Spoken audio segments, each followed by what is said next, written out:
মৰমৰ ছাত্ৰ-ছাত্ৰীসকল, তোমালোকক বিজ্ঞানৰ অনলাইন ক্লাছলৈ স্বাগতম জনাইছো। আজি তোমালোকৰ লগত আলোচনা কৰিবলগীয়া বিষয়টো হৈছে লেখৰ যোগেদি গতিৰ বৰ্ণনা, গ্ৰাফিকেল ৰিপ্ৰেজেন্টেশ্যন অফ মোশন। বিভিন্ন ধৰণৰ ঘটনাৰ মূল তথ্যবোৰ লেখৰ যোগেদি সহজে প্ৰকাশ কৰিব পাৰি। উদাহৰণস্বৰূপে, এদিনীয়া ক্ৰিকেট খেল এখনৰ সম্প্ৰচাৰত উলম্ব দণ্ডলেখবোৰে দল এটাৰ প্ৰত্যেক অভাৰৰ ৰানৰ হাৰ বুজায়। গণিতত পাইছা যে সৰল ৰেখাৰ আকৃতিৰ লেখে দুটা চলকৰ সৰল সমীকৰণ এটা সমাধান কৰাত সহায় কৰে। বস্তুৰ গতি বৰ্ণনা কৰিবলৈ আমি ৰেখালেখ ব্যৱহাৰ কৰিব পাৰোঁ। এই ক্ষেত্ৰত ৰেখালেখে এটা ভৌতিক ৰাশি যেনে দূৰত্ব বা বেগ, আন এটা ভৌতিক ৰাশি যেনে সময়ৰ ওপৰত কেনেধৰণে নিৰ্ভৰ কৰে তাক প্ৰদৰ্শন কৰে। গতিক দুই ধৰণৰ লেখৰ জৰিয়তে প্ৰকাশ কৰিব পাৰি: দূৰত্ব সময়লেখ আৰু বেগ সময়লেখ। প্ৰথমে আমি দূৰত্ব সময়লেখৰ বিষয়ে বুজি লওঁ। সময়ৰ সাপেক্ষে বস্তু এটাৰ অৱস্থানৰ পৰিৱৰ্তন নিজ পছন্দৰ সুবিধাজনক স্কেলত দূৰত্ব সময়লেখ অংকন কৰিব পাৰি। এই লেখত সময় x অক্ষত আৰু দূৰত্ব y অক্ষত লোৱা হয়। গতিৰ বিভিন্ন অৱস্থা যেনে সুষম দ্ৰুতি, বিষম দ্ৰুতি, স্থিতিশীল অৱস্থা ইত্যাদিৰ ক্ষেত্ৰত দূৰত্ব সময়লেখ ব্যৱহাৰ কৰিব পাৰি। আমি জানো যে বস্তু এটাই সমান সমান সময়ৰ অন্তৰালত সমান সমান দূৰত্ব অতিক্ৰম কৰিলে তাৰ দ্ৰুতিক সুষম দ্ৰুতি বুলি কোৱা হয়। আমি ইতিমধ্যে সুষম দ্ৰুতি, বিষম দ্ৰুতি এই বিষয়ে পাই আহিছো, নহয় জানো? ইয়াৰ মানে এই যে বস্তুটোৱে অতিক্ৰম কৰা দূৰত্ব প্ৰয়োজন হোৱা সময়ৰ সমানুপাতিক। গতিকে সুষম দ্ৰুতিৰে গতিশীল বস্তু এটাৰ দূৰত্ব সময়লেখ এডাল সৰল ৰেখা হ'ব। এই লেখটোলৈ মন কৰা। এই লেখডালত দূৰত্ব সুষম হাৰত বৃদ্ধি পাইছে। মন কৰিবলগীয়া কথাটো হ'ল, যদি সৰণৰ মান y অক্ষয়েদি বস্তুটো অতিক্ৰম কৰা দূৰত্বৰ সমান হয়, তেন্তে সুষম দ্ৰুতিৰ সলনি সুষম বেগ ৰাশিটো ব্যৱহাৰ কৰিব পাৰি। বস্তু এটাৰ দ্ৰুতি নিৰ্ণয় কৰিবৰ বাবে আমি দূৰত্ব সময়লেখ ব্যৱহাৰ কৰিব পাৰোঁ। দূৰত্ব সময়লেখডালৰ এটা অংশ AB লোৱা হ'ল। এই লেখটোৰ পৰা এই অংশটো লোৱা হ'ল, AB অংশটো লোৱা হ'ল।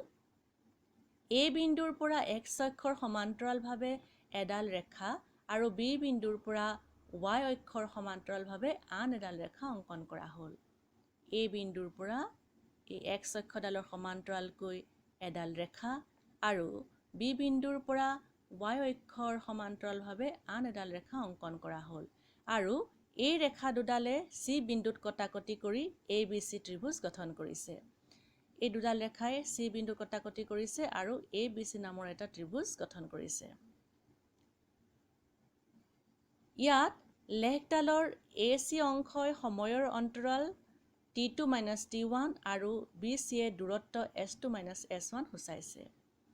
এই AC অংশই সময়ৰ অন্তৰাল T2 - T1 সূচাইছে আৰু BC অংশই দূৰত্ব S2 - S1 সূচাইছে। তোমালোকে মন কৰা, ইয়াত বস্তুটোৱে Aৰ পৰা B লৈ হোৱা স্থানান্তৰত T2 - T1 সময়ত S2 - S1 দূৰত্ব অতিক্ৰম কৰে।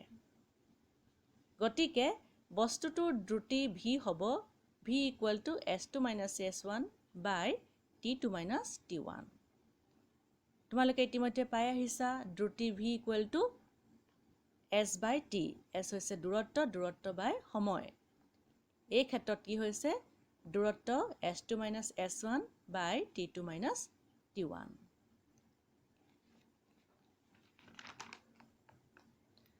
আমি তড়িৎ গতিৰ বাবেও দূৰত্ব সময়লেখ অঙ্কন কৰিব পাৰোঁ গাড়ী এখনে 2 সেকেন্ড সময়ৰ অন্তৰালত অতিক্ৰম কৰা দূৰত্ব তলৰ তালিকাত দেখুওৱা হৈছে তালিকা 8.2 ত নিয়মিত সময়ৰ অন্তৰালত গাড়ী এখনে অতিক্ৰম কৰা দূৰত্ব সময় সেকেন্ডত দিয়া হৈছে আৰু দূৰত্ব মিটাৰত প্ৰকাশ কৰিছে সময় 0 দূৰত্ব 0 সময় 2 সেকেন্ড দূৰত্ব 1 মিটাৰ ইয়াত সময় 4 সেকেন্ড আৰু দূৰত্ব হৈছে 4 মিটাৰ 6 সেকেন্ড 9 মিটাৰ 8 সেকেন্ডত গাড়ীখনে অতিক্ৰম কৰিছে 16 মিটাৰ 10 সেকেন্ডত অতিক্ৰম কৰিছে 25 মিটাৰ আৰু 12 সেকেন্ডত অতিক্ৰম কৰিছে 36 মিটাৰ প্ৰতি 2 সেকেন্ডৰ মুৰে মুৰে গাড়ীখনে অতিক্ৰম কৰা দূৰত্ব এই তালিকাত দিয়া হৈছে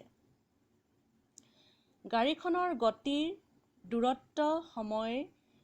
দূৰত্ব সময়লেখ এই চিত্ৰটোত দেখুওৱা হৈছে তোমালোকে ভালদৰে মন কৰা চিত্ৰটো মন কৰিবলগীয়া যে পূৰ্বৰ সুষম গতিৰ দূৰত্ব সময়লেখৰ সৈতে এই লেখৰ আকৃতিগত পাৰ্থক্য আছে ভালদৰে মন কৰা আগৰ লেখটোৰ লগত এই লেখডালৰ আকৃতিগত পাৰ্থক্য আছে এই লেখৰ প্ৰকৃতিয়ে ইয়াত লিখি দিছো এই লেখৰ প্ৰকৃতিয়ে সময়ৰ সাপেক্ষে গাড়ীখনে অতিক্ৰম কৰা দূৰত্বৰ অৰৈখিক পৰিৱৰ্তন সূচাইছে গতিকে এই লেখে বিষম দ্ৰুতিৰ গতি নিৰ্দেশ কৰে আগৰ লেখডাল আৰু এই লেখডালৰ মাজত কি পাৰ্থক্য আছে আগৰ লেখডাল হৈছে এডাল সৰল ৰেখা কিন্তু এডাল সৰল ৰেখা নহয় এডাল সৰল ৰেখা নোহোৱাৰ কাৰণটো হৈছে ইয়াত চোৱা প্ৰতি 2 সেকেন্ডৰ অন্তৰালত গাড়ীখনে কি কৰিছে সমান সমান দূৰত্ব অতিক্ৰম কৰা নাই হেহে এনেকুৱা ধৰণৰ গতি কোৱা হয়